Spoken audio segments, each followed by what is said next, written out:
বাংলাদেশের মানুষ তখনই শান্তি পাবে যখন শেখ হাসিনার রক্ত দিয়ে গোসল করতে পারবে। বাংলাদেশে আমরা আর কোনো উন্নয়ন চাই না, রাস্তাঘাট চাই না, নালা নর্দমা গর্ত খোঁজার জন্য আমরা এই উপদেষ্টা নিয়োগ দেই নাই। আমরা সবার আগে জুলাইয়ের যে গণহত্যা হয়েছে সেই গণহত্যার বিচার করতে চাই। শেখ হাসিনাকে শাহবাগে এই শাহবাগে মন সাজিয়ে ফাঁসির কাস্টে সবার আগে ঝুলাতে চাই। এই বাংলাদেশের মানুষ তখনই শান্তি পাবে যখন শেখ হাসিনার রক্ত দিয়ে গোসল করতে পারবে। এই বাংলাদেশের মানুষ তখনই শান্তি পাবে যখন খুনি হাসিনাকে এই শাহবাগে দাঁড় করিয়ে বিচার করা হবে। আমরা সেই বিচারের প্রত্যাশা ব্যক্ত করছি।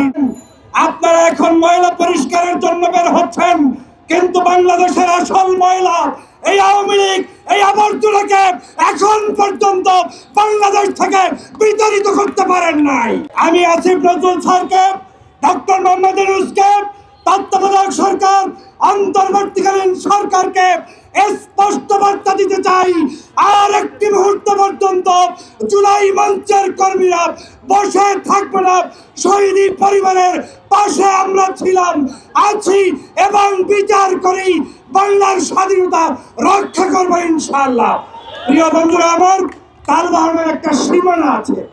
বাংলাদেশে যারা জুলাই বিপ্লব সংগঠিত হয়েছে তাদের দলীয় প্রতীক পর্যন্ত দিচ্ছে না এই সরকার।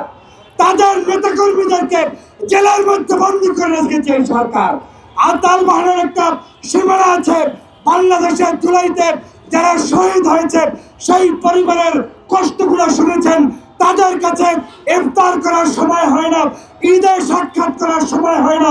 এর চাইতে ধৃষ্টতা, ন্যাক্কারজনক কাজ আর কিছুই হতে পারে না।